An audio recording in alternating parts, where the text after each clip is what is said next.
warahmatullahi wabarakatuh. Salam sejahtera bagi kita semua. Om Swastiastu, Namo Buddhaya, dan salam kebajikan. Fiat Justitia et Pareat Mundus. Meskipun langit akan runtuh, hukum harus ditegakkan. Dewan Juri yang terhormat, para pemerhati hukum yang berbahagia, serta rekan tim berpikir yang kami hormati. Perkenalkan, kami dari tim Pro. Saya Marisa Supa sebagai pembicara pertama, dan rekan saya Gen Salva Dinalia sebagai pembicara kedua, dan rekan saya Anissa Andretti sebagai pembicara ketiga. Dewan Juri yang terhormat, izinkanlah kami membawakan perdebatan kita kali ini pada ranah akademik konseptual, guna mewali dialektika untuk mencapai suatu perdebatan yang objektif dan komprehensif. Namun, jauh sebelum langkah pada bangunan argumentasi kami, maka izinkanlah kami mendudukan latar belakang lainnya mosi perdebatan kita kali ini. Perlu dipahami secara bersama bahwa maraknya kasus korupsi yang terjadi saat ini banyak dilakukan oleh para pejabat publik yang menyalahgunakan kekuasaan. Fenomena tersebut menimbulkan upaya progresif dari Komisi Pemberantasan Korupsi untuk melakukan penuntutan terhadap terpidana korupsi dengan cara penuntutan terhadap hak politik bagi terpidana korupsi. Dewan Juri yang terhormat, terkait mosi mencabut hak politik koruptor pejabat publik seumur hidup, kami secara tegas menyatakan bahwa kami pro pada status quo perdebatan kita kali ini, yang mana argumentasi akan kami sampaikan dalam perspektif filosofis, teoritis, yuridis, sosiologis, dan solusi yang akan kami tawarkan. Dewan Juri yang terhormat, memasuki ranah argumentasi saya dalam status quo perdebatan kita kali ini. Lahirnya mosi perdebatan kita kali ini tidak terlepas dari adanya usulan pencabutan hak politik koruptor pejabat publik seumur hidup. Istilah koruptor berarti seorang yang dengan sengaja melawan hukum untuk memperkaya dirinya sendiri dengan menyolekkan jabatan yang telah diberi dan berdampak merugikan negara. Sementara hak politik merupakan salah satu rukun hak asasi manusia sebagaimana diatur dalam pasal 25 Konvensi Internasional tentang hak sipil dan politik. Namun, pencabutan hak politik khususnya hak untuk dipilih sebagai pejabat publik adalah bentuk dari hukuman karena yang bersangkutan tidak amanah dalam memegang jabatan publik dan agar yang bersangkutan tidak bisa lagi menyalahgunakan wewenangnya.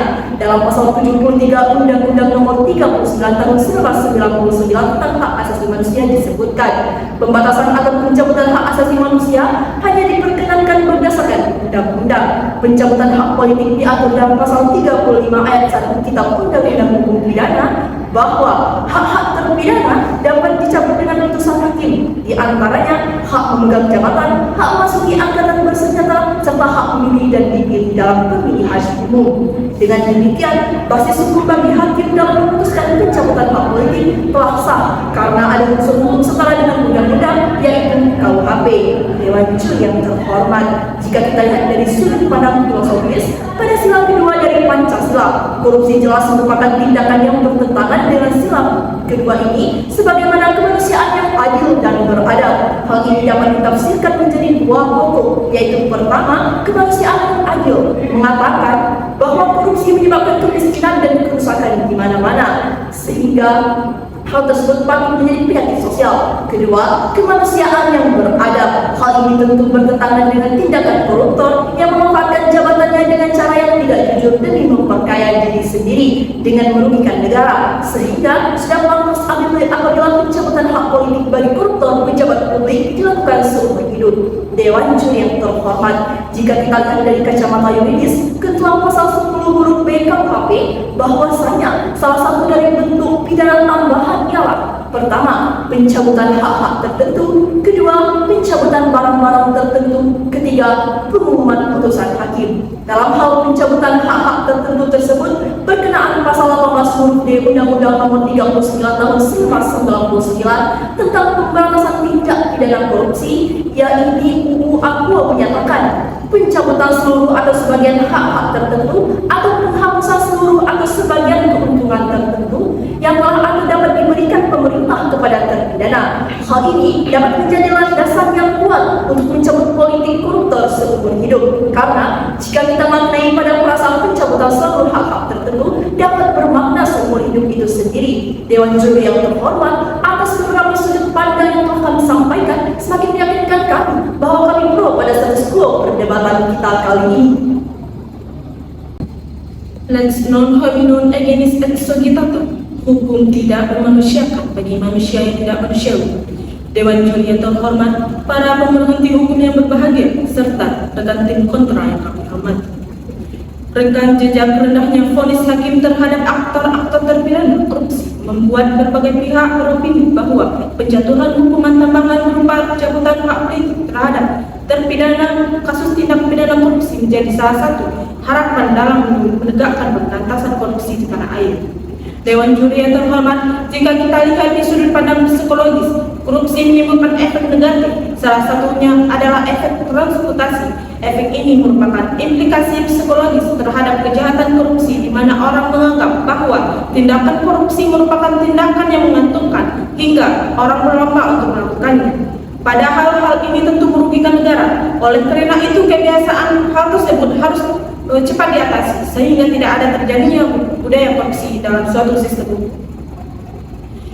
Efek inilah yang tampak masih merajalela di kalangan sebagai aparatur pemerintahan kita saat ini. Walaupun keberadaannya sangat terselubung, suatu hal akan menjadi suatu kebiasaan jika dilakukan terus-menerus dalam waktu yang lama. Teori ini juga dapat berlaku terhadap aktivitas korupsi. Bisa jadi jika terus dibiarkan berulang, tindak pidana korupsi oleh pejabat menjadi gaya hidup dalam tatanan berbangsa dan bernegara kita. Pembiaran terhadap korupsi yang berulang kali yang dilakukan oleh orang yang sama tentu saja akan menciptakan kondisi psikologis tersendiri pada orang tersebut, sehingga tindakan korupsi menjadi hal yang lama yang lumrah baginya. Pencabutan hak politik merupakan tindakan tambahan yang tepat dalam upaya pencegahan terhadap tindakan korupsi berulang yang dilakukan oleh pejabat negara yang sejatinya telah mendapatkan kepercayaan dari rakyat, namun mengkhianatinya.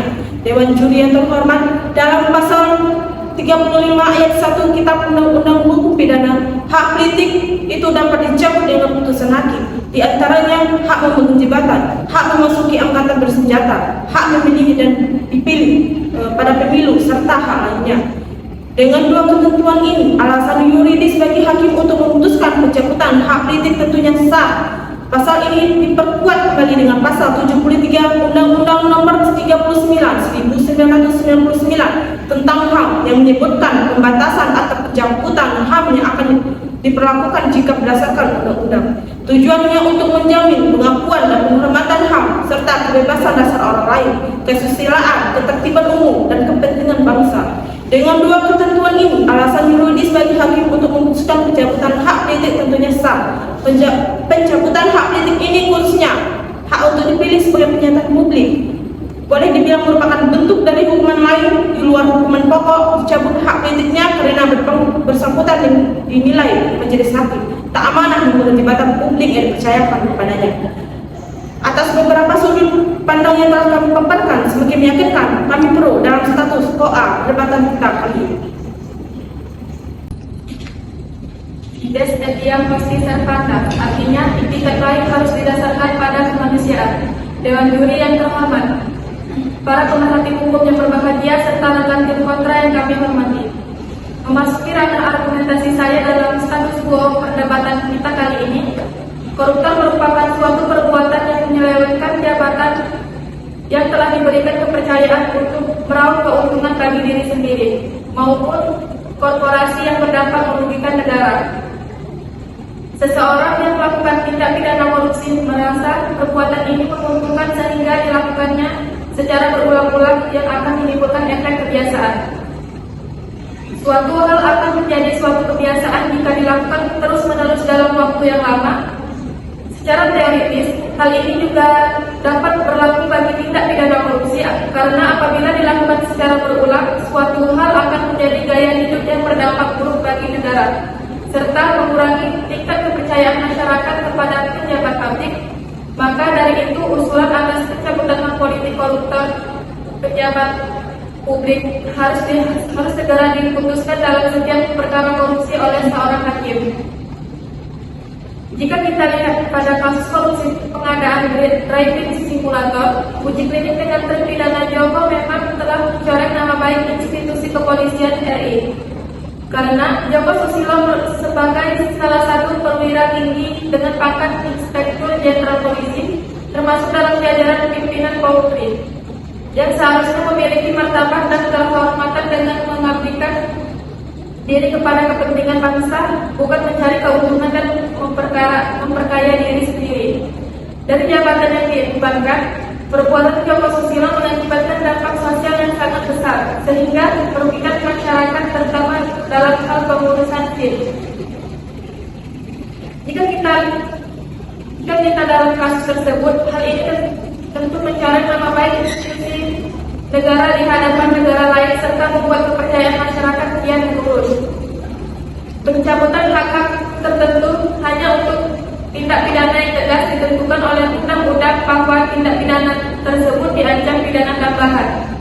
Sesuai pada pasal 10 huruf D KUHP menyatakan kalau perbuatan atas hak-hak tertentu.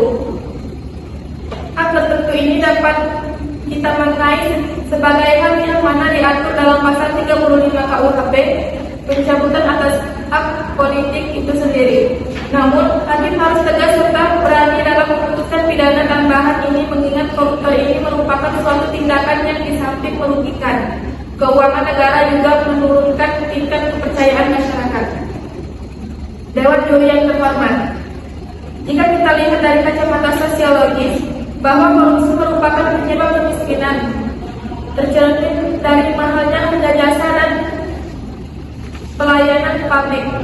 Pengatasan kemiskinan semakin rapat, terbatasnya akses masyarakat miskin meningkatnya agar angka kriminalitas. Dan yang terakhir yaitu terlihat dari solidaritas sosial yang semakin langka. Jika digarisbesarkan bahwa ada beberapa dampak perilaku korupsi terhadap kehidupan sosial, diantaranya adalah yang pertama, timbulnya krisis kepercayaan masyarakat. Yang kedua, terjadinya kesenjangan sosial antara masyarakat dengan pejabat publik. Yang ketiga, sistem hukum anti korupsi menjadi jika berhasil. Yang keempat, kemiskinan di mana-mana akibat naiknya harga barang dan inflasi meningkat yang membuat masyarakat yang miskin menjadi semakin miskin. Atas beberapa sudut pandang yang telah kami paparkan, semakin meyakinkan kami pro dalam status quo perdebatan kita kali ini.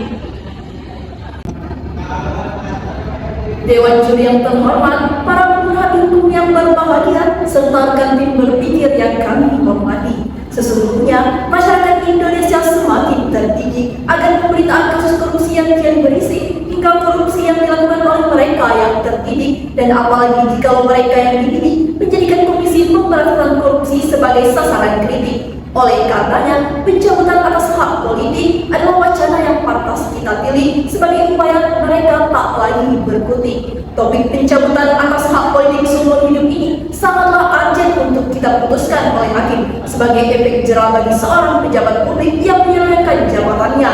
Mengacu pada fakta-fakta dampak dari tindak pidana korupsi, yakni pertama, dampak sosiologis yang dapat menimbulkan harga naik akibat perilaku koruptor yang merugikan uang negara sehingga negara menaikkan angka inflasi.